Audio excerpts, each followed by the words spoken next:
So here I am in my favourite place in the world, sitting in a bar. Why am I wearing the face mask? You might ask me? Because I'm being ugly, that's why. But anyway, the ravages of time tend to get to you after a while. I saw a good post on the internet this morning, talking about being old and whatever, and the guy still feeling like a young guy but being imprisoned in a shit show of a body, which I thought was great, but it's not applicable to me. You know, I've definitely changed. Wait a minute. I've definitely changed over the years. Nowadays, I'm much less tolerant to people. I'm growing into an unholy mixture of my mother and my grandfather, who probably were a lot alike if the truth be known.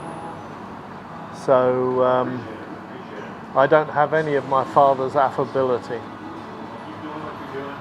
If I do have it, I put it on. It's an act. I don't have any of that. Everyone liked my dad. No one likes me. But anyway, that's beside the point. What I just said, no one likes me. Well, it varies with time. I went through a strange period in the mid-80s when I had lots of friends and they all looked to me for a good time and good humour and everything. But the truth of the matter was that around about that time I was devastated by an onset of anxiety and depression that has never quite left me. For a long time I was on medication for anxiety. I couldn't even go out the house. It was that bad. Nowadays, knock on wood, it's under control, but in those days I had to self-medicate to get myself through things, especially confrontational things like just being with people. So what did I do? Well, yes, you guessed it, I self-medicated with alcohol. So there was always this false bravado and bonhomie about me. Like my sense of humour was such that anything went, you know, so they looked to me for outrageous comments and outrageous actions and whatever. And yeah, I say it myself, they all love me. So if I say no one likes me, that's not quite true. But no, I don't. As time has gone on, the ravages of anxiety have lessened. Depression is still there, and I still self-medicate. But I've calmed down a lot, and I don't do those outrageous things anymore. Like I learned to fly an aeroplane quite well, actually, as it happens, but I did it to emulate my heroes, who were the fighter pilots of the Second World War, but B, to conquer another one of my mother's fears that she instilled in me. She instilled all of her phobias and fears into me. So so it was terrifying at times flying an aeroplane for me, but I did it, and I did it quite well. But there we are. It was a different time. I'll try to dig out a photo that I'm sure I've got on one of my hard drives of me the way I was, just completely outrageous. It was fancy dress party that I went to with my dear friends that I used to have in Battenhurst in East Sussex. Mike Bourbon and I used to go there most every weekend and stay with them. They had this huge house and whatever, but they were lovely people, and we were sort of I wouldn't say we were honorary family, but we were kind of honorary residents, if you like. And of course I was full into my outrageous act in those days. So I went as a baby. And guys, if you want to pick up women, go to a fancy dress party as a baby. It works. I miss those days, mid-80s. Although I was racked with these, mental stroke psychological conditions, I still made a lot of use of it and got a great time out of it. I worked at a great place in those days, the British Broadcasting Corporation, and they were great. They did everything for you. It was like being in the bloody army, built-in social life, built-in friends, whatever. Anyway, my mind now goes back to my old friends of the Battenhurst era. Most of them are gone now. I was only a youngster, and I'm kind of knocking on to my mid-70s, but most of them will be gone now. I know my dear friend John Hart is gone. Maybe his wife, also my dear friend Val. I don't know if she's still with us or not. But yeah, they were great days. I sort of asked myself, where did those days go? What was your favourite era in life? I thought for a long, long time that mine was the 60s. I was a child of... I was born in 1949, but I was an infant stroke young child throughout the 50s. And I've got great memories of family in those days.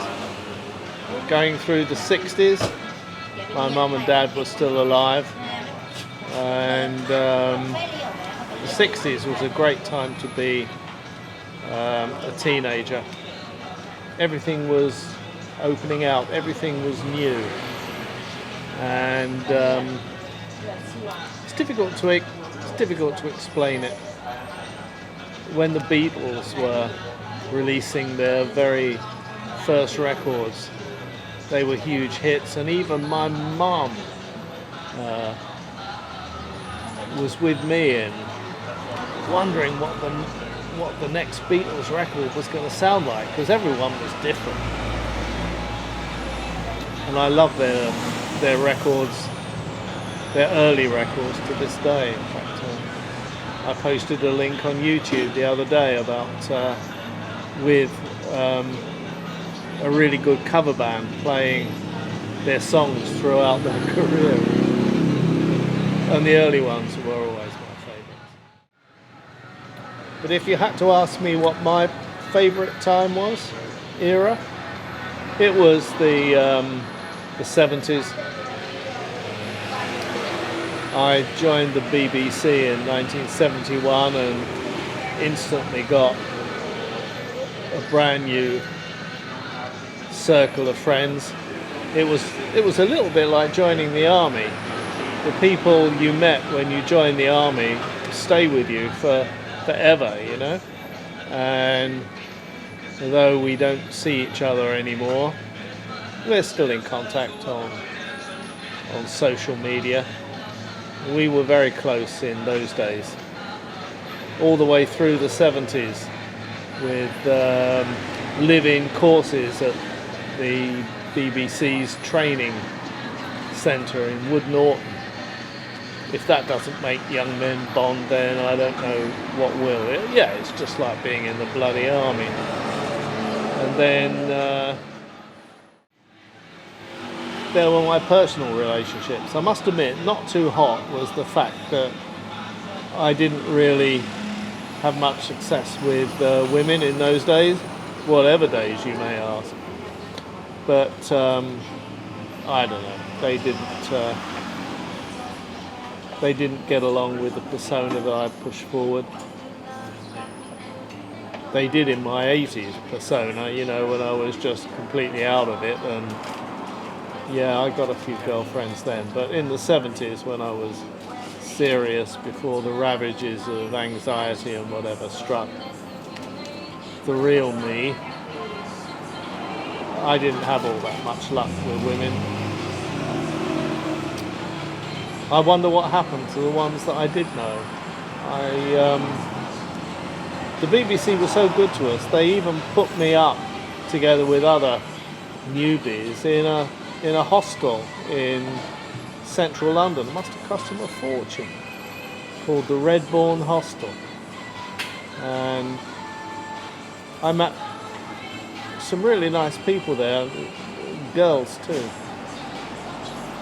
Hazel Moffat, if you're out there, get in contact. I'd love to know what the world did to you.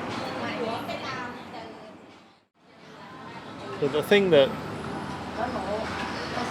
really is important to me was in the 70s, my relationship with my mother. It was very, very close. We quit the Isle of Sheppey, where I grew up, and moved to Leigh-on-Sea, just outside Southend.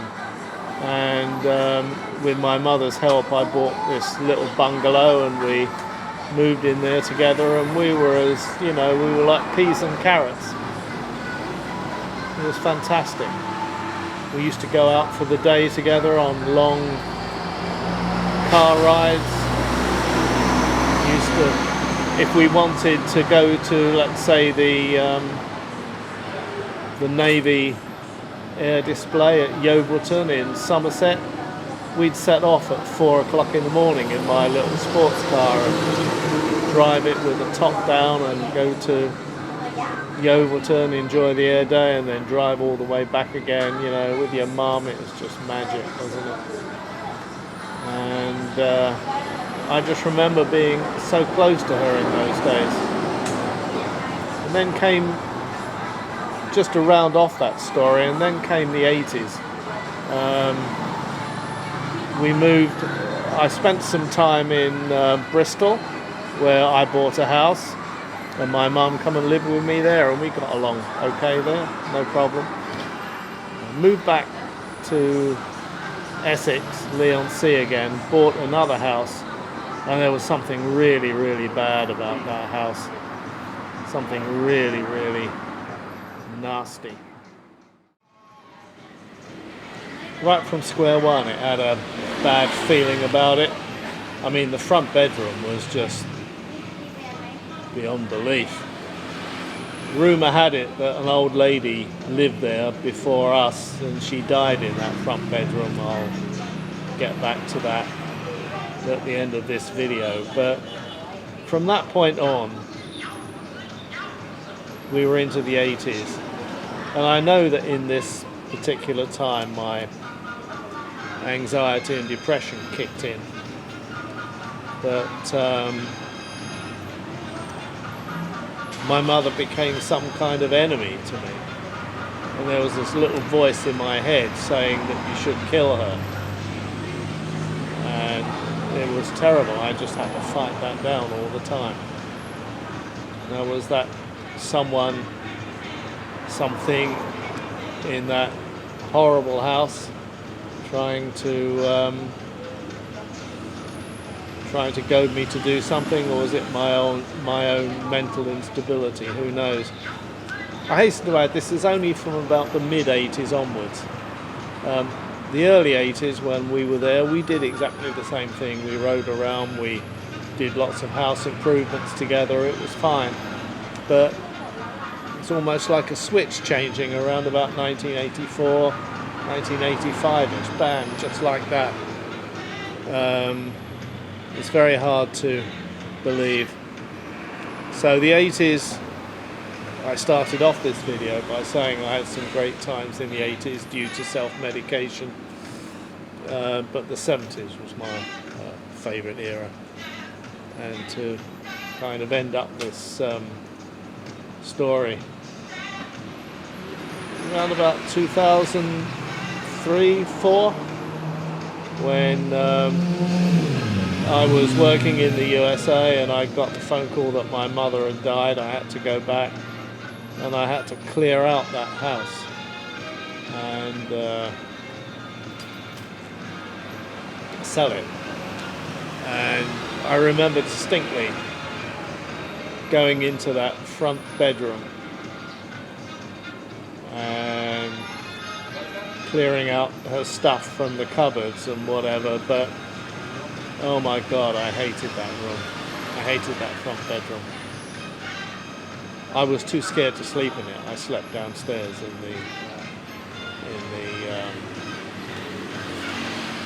the front living room. It was an evil place. There was something really rotten about that house. Really, really rotten. You could write a book about it. In fact, many people have. If I wrote the story based on what I've just told you, it wouldn't be the first time that story has ever been written, would it? Anyway, I just thought I'd share this with you. This is a brand new video. It's not going to be attached to the. It's not going to be attached to the story of me in Rawai, even though I am in Rawai. So, anyway, cheers.